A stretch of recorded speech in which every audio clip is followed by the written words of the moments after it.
In this video, I'm going to show you how easy it is to make at least $1,000 out of Forex trading alone. If you are a day trader and still not making any profits, then this video is your answered prayer. Watch it till the end if you want to start making any profits at all. So I'm going to explain this amazing strategy by analyzing volatility 100 index, going step by step from A to Z. I will show you even the results of this analysis, so don't skip the video just yet. First step, make sure you as a day trader, you start doing your analysis on higher time frames, because price action on higher time frames tend to be more reliable and less affected by market noise and random fluctuations. The highest time frame I use as a day trader is just the 4-hour time frame. I personally do not go above that. And on the 4-hour time frame, we can see that the market generally has been to the downtrend direction for a long time. And since this previous low high is yet to be broken, it is only right to say that this market is still on a downtrend. That's a point to note. Second point, we know for a downtrend market to proceed to its direction, it has to retrace to the previous lower low to continue, right? But that it is only true in the books. In the real market conditions such as this, that it is not normally the case. A matter of fact, you will be extremely lucky to find such scenarios in the live markets at all. So what to do? You have to first mark the major support and resistance levels on this time frame.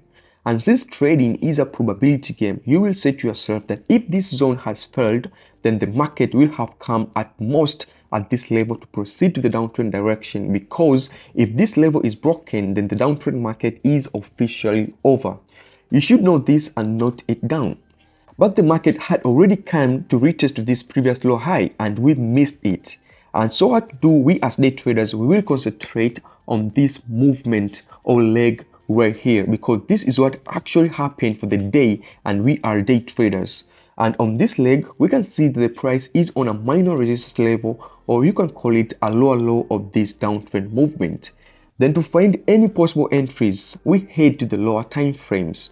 So after the 4-hour time frame comes the 1-hour time frame. You have to descend to the lower time frames gradually, do not skip. And on the 1-hour time frame, we see that the doji candlestick actually formed already on the resistance level. Now we know how powerful a doji can act as a reversal candlestick, right?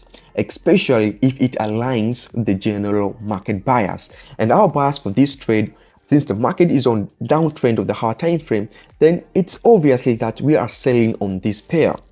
So the next step is to define my stop loss levels.